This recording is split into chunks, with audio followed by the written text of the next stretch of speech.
중요한 것은 나는 어딘가에 존재하잖아요. 내가, 여러분 지금 같은 아무리 집에 가서 벽면을 보고 자아를 발견되지 않습니다. 나는 어딘가에 존재하잖아요. 그럼 나는 뭐냐? 나는 내가 맺고 있는 관계의 총합이에요. 그러니까 내가 오늘 한 사람, 한 사물, 한 사건과 새로운 관계를 맺으면 그만큼 나는 변해가는 과정 속에 있는 겁니다. 그러니까 혹시 여러분을 알고 싶다면 지금 집에 가서 관계의 지도를 그려보세요. 그 안에 내가 있습니다. 그러면 금방 알 수 있어요. 정말 해운대 모래사장에 있는 모래 알만큼 하찮구나. 내가 하찮구나. 내 관계가 기껏해야 관계가 엄마, 아빠, 친구, 진짜 중에 진짜, 또 거기다 친구 중에 진짜 나눠 가짜 나누고, 그죠? 사랑들 중에 사랑도 이 사랑은 진짜 아니었던 것 같아요. 이것이 그래도 진짜였지. 막 그리워. 이 정도가 천박한 인생에, 아무튼 그런데 그렇지 않다. 관계, 역사도 마찬가지라는 거죠. 역사도 객관적 사실이 어딘가에 있는 게 아니다. 이해하셨죠? 그래서 위험한 거예요. 왜? 역사란 혁명의 과정 속에 있다고 믿는 거기 때문에 그런 거예요. 이해되죠? 진리는 어디에 있습니까? 이 중에 진짜 고는 어디에 있습니까? 고는 죽었습니까? 살았습니까?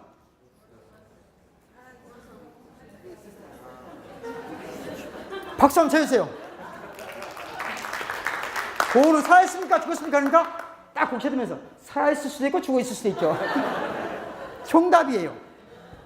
정답이에요. 간단한 거예요. 고가 살아있습니까? 죽어있습니까? 답변을 하면 뭐가 됩니까? 삶과 죽음을 나누는 기준이 뭔지 알아야 됩니다. 기준에 따라서 고는 살아있을 수도 있고 죽어있을 수도 있어요. 철학자 엠마누엘 레비나스가 한 말입니다. 엠마누엘 레비나스에 따르면 죽음은 생물학적인 죽음도 있지만 문화적인 죽음이 있다. 한마디로 간단한 거예요. 사람들한테 기억되지 않고 기록되지 않으면 죽는 겁니다. 고호는 죽었습니까? 살았습니까? 고호는 죽었습니까? 살았습니까? 살아있을 수도 있고 죽을 수 있습니다. 그런데 방금 좀 더 배운 사람이라 뭐라고 답변해야 돼요? 아직 못 벗어나신 거예요. 뭐라고 답변해야 돼요? 기준에 따라서 다르다고 말해야 됩니다. 기준에 따라 다른 거예요. 여러분이 보기에 제가 키가 작아요, 커요? 제가 키가 작아요, 커요? 잘생겼어요, 못생겼어요? 기준에 따라 다른 거예요. 기준을 내가 세워야 됩니까? 함께 세워야 됩니까? 기준은 여러분들은 내 혼자 세워야 돼요? 함께 세워야 돼요? 하나를 선택하지 말라고 그랬죠. 이때는 중요한 게 뭐냐? 상황에 따라 다른 겁니다. 맥락이 중요해요. 자, 그래서 판단을 할 때 가장 중요한 게 뭐라고요? 기준이 중요합니다. 두 번째는 맥락이 중요합니다. 기준은 분명한데 맥락을 못 추진 사람들은 정신병자입니다. 간단해요. 언제 어디서나 바른 소리만 하는 사람, 이런 사람들 가르쳐서 맛이 간 사람이라고 그래요. 왜? 혼자는 언제나 바른 소리를 해요. 그런데 뭐예요? 맥락이 안 맞는 거예요. 아빠가 그러는 거죠. 모처럼 딸하고 대화 한번 안 하는 아빠가, 그래도 딸이 막 패션이 도저히 마음에 안 들어. 그런데 막 한마디 하고 싶은데 참아. 더군다나 막 하이 실종 패션 입고 딸이 아침에 나갈 때 얼마나 스트레스 받아요. 아버지는 넥타이를 이유도 모르게 왜 내 넥타이를 매는지도 모르고 매일 아침 넥타이를 메고 출근하는 아빠는 하이 실종 패션을 입고 아침에 학교를 가는 딸, 대학생을 볼 때 스트레스 받아 안 받아요? 받아 안 받아요? 받지. 그래도 교양이 있는 아빠 참는 거예요. 말해서 안 된다는 걸 알아. 참고 참았는데 오늘 모처럼 가족끼리 영화 보러 가기로 한 거예요. 딸이 안 따라오는데 그날은 따라온다고 그랬어. 근데 그날도 하이 실종 패션이네. 아빠가 참다 못 참았어요. 야! 이게 뭐냐? 이 상황이 그 말을 해야 될 때입니까? 안 해야 될 때입니까? 그래서 딸이 보면 아빠가 정신당한 사람 보이는 거예요. 이해하시겠습니까? 맥락이 중요해요. 기준만 중요하면 안 됩니다. 맥락이 중요해요.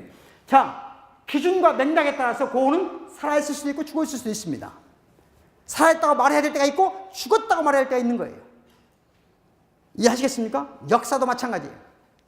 그래서 저 좌판 위에 있는 고등어 같은 그것이 역사적 소재가 돼야 되느냐? 아니면 이 물가에 헤엄치고 있는 이 고등어처럼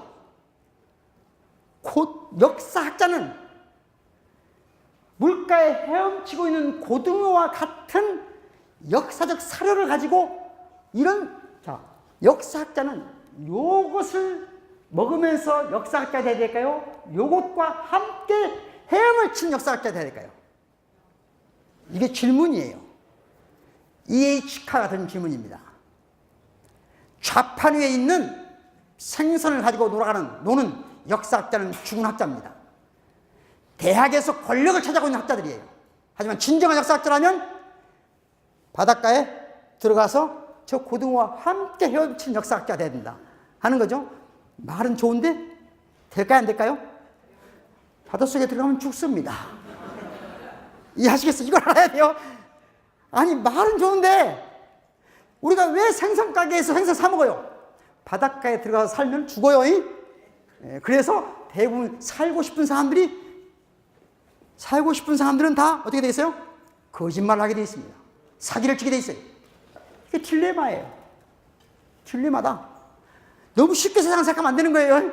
자, 가겠습니다. 역사의 진보. 더 이제 시간이 없기 때문에 한 가지만 꼭 이 부분 여러분 같이 읽어보려고 하겠습니다. 서울대학교 역사학을 대표했던 한 학자가 쓴 책에 한 말입니다. 같이 읽어보겠습니다. 이에치카는 교묘한 수사학의 트릭을 써서 어찌 보면 초기에 니츠보다 더 랑케사를 크게 요구시킨 장본이라고 하셨다. 막 요구하면서 뭐라고 썼어요? 가증스러운 여실이 난다. 얼마나 미웠으면 서울대학교 역사교육과 교수인 사람이 이런 책을 썼을까요? 얼마나 미웠으면. 이런 분들이 이런 거 하신 겁니다. 이해하시겠어요? 역사 교과서 반대하는 셈이 있는 강력 규탄한다. 이분들도 존중해줘야 돼요. 인정해줘야 돼요. 알겠죠? 표정들이 안 좋은데요? 예. 야. 마지막 이 이야기는 시간이 없기 때문에 안 할 건데요. 다음 시간에 정치 철학으로 본격적으로 들어가기 전에 조금 더 하겠습니다. 시간이 너무 많이 흘러서 힘들죠? 네. 모험생이에요. 이런 모험생들은 새로운 역사를 쓰지 못합니다.